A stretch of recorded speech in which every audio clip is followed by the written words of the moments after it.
Later this week, Republicans will hold a big retreat in the sweetest place on earth, Hershey, Pennsylvania. It's a little different this year because House and Senate Republicans usually hold separate retreats, but this week they're all getting together in the same spot. So it'll be one of the biggest gatherings of GOP operatives in a long time. Well, the Republican power base is indeed getting out of town this week, just mere days after coming back to town and promising swift action on a number of fronts. They talk all they like, but the voting public is growing bored of excuses. The GOP needs to come up with a plan and stick to it over issues like immigration. But even agreeing amongst themselves appears to be the impossible dream. Let's welcome to MidPoint, contributing editor to City Journal and Manhattan Institute Thomas H. Smith Fellow, political commentator and author Heather McDonald joins us. Heather, good to see you again. Thanks for joining us. Thanks for having me on it. I appreciate it. Heather, here we go, because now the Republicans are going to get together for a 3-day strategy session in Hershey, Pennsylvania. Wait a minute now. Let's stop here. A strategy session? Haven't they had long enough to come up with strategy here? Because no matter how many times we hear this, let's be very honest here. We still hear about incessant bickering and infighting. Certainly what happened with John Boehner recently is a prime example of that. Why do they really need to get together and talk when they've been talking for years about getting ready with an immigration plan? Well, Ed, the Republican Party is very divided over immigration, unfortunately. There's one wing that believes that Hispanics are a large Republican voting bloc waiting to happen, and that because of that, Republicans should put aside their principles and their support for the rule of law in order to go along with various amnesty plans. Then there's other Republicans who are perhaps more in touch with voters who see the consequences of massive unchecked illegal immigration, who think that it's important to stand up for the rule of law regardless of what may, but most likely would not be, the electoral consequences. And that's a divide that's very hard to breach. You know, arguably, one should put aside quibbles over whether Obama's acting constitutionally or not, because the most important thing is to win the White House. I happen to believe, however, that once you sacrifice the rule of law, there's not much else that's worth fighting for. But let's talk about that quibbling that goes on right here. Isn't it fair to say that we are still dealing with Republicans who in many ways are looking for things to anger, to point at the president, but they're not getting down to the meat? Let me give you an example. I mean, certainly the president and his people have already admitted that they made a huge mistake in not going to France for the rally there. But we have people who are complaining about that. Aren't the American people saying, okay, look, we get it, move on. Where's the immigration plan? Why don't we still have that in our hands? Well, the Republicans have an immigration plan. They've got various steps of a plan. Their usual argument is to secure the border first, make sure that that's secure, and then on a piecemeal, step-by-step basis, looking at various categories of immigrants. I dissent a little bit from the obsession of invoking the border, because what's going on outside of the radar of the media and politicians is deportation is being fundamentally delegitimated.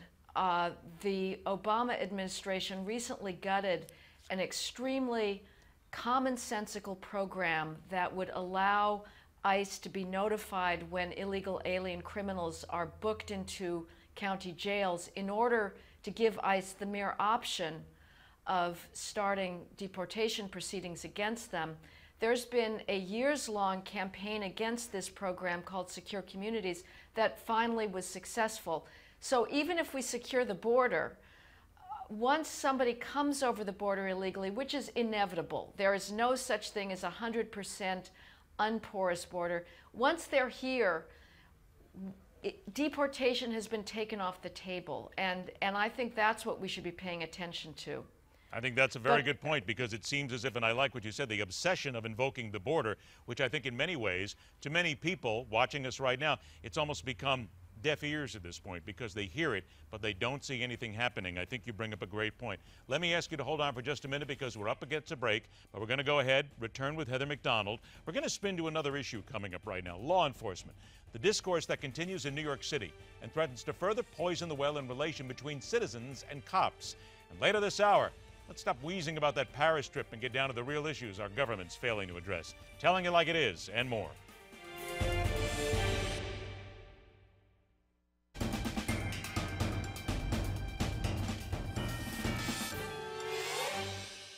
Welcome back to MidPoint. Political commentator and member of the Manhattan Institute, Heather McDonald, joins us from New York. Heather, let's talk a little bit about what's going on in New York here, because we want to turn, of course, to what's happening in law enforcement. It kind of goes away from the headlines a little bit, but it's still here. Is Mayor Bill de Blasio and the New York City Police Department any closer to at least starting to talk to one another? And who basically needs to open this thing up at this point and settle it? Well, Mayor Bill de Blasio has an absolute obligation to apologize for his previous vilification of the police.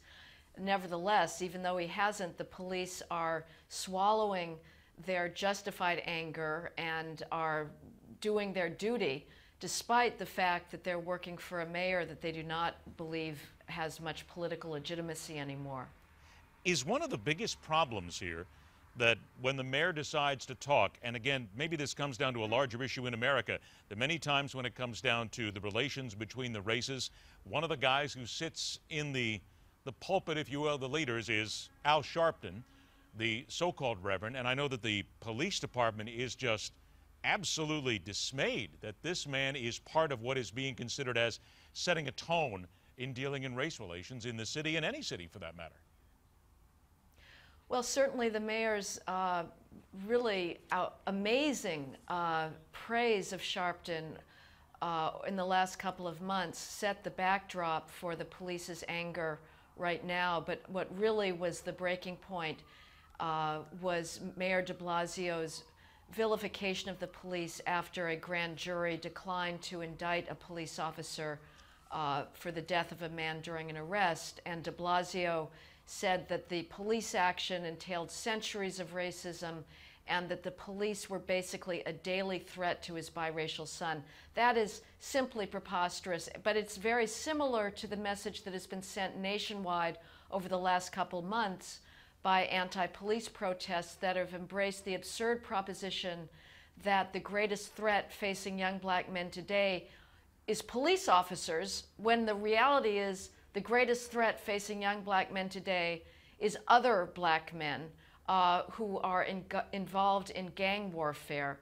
But we all like to talk about alleged police racism in order not to talk about the difficult and seemingly intractable problem of black crime. Heather, let me bring out a point here, and this has kind of come out in some discussion here as we internally talk a little bit about what's happening with the police. And again, this comes from a guy who is very pro-police. I have a tremendous amount of friends in law enforcement. But we're looking, for instance, in Cleveland, the situation with the killing of Tamir Rice 2 seconds after the cops stepped out of the car. And the fact there's now a video that shows that they waited before calling for help. There's murder charges being pursued in Albuquerque in the police shooting of a homeless man. And again, those are charges. Let's point that out. But have we reached a point where maybe law enforcement needs to reach out to the community every now and then and admit when they were wrong and when they could have done things a little bit better? Well, those are two issues. I think the police reach out to the community every day. I go to police community meetings in New York City, in the inner city, all the time. Officers are trying to get cooperation. They're faced with a wall of the anti-snitching ethic. There are inevitably, in every big city and probably small city police department, constant efforts to build bonds with community members. As far as admitting when there was a bad shooting, I think that that does occur. At least it occurs by police commissioners. I'm not convinced that the shooting in Cleveland was a bad shooting. If you faced somebody, you'd been called on a gun run and faced somebody that appeared to be wielding a gun, that's a split-second decision. But even if that's a bad shooting, the fact of the matter is these are individual, rare instances.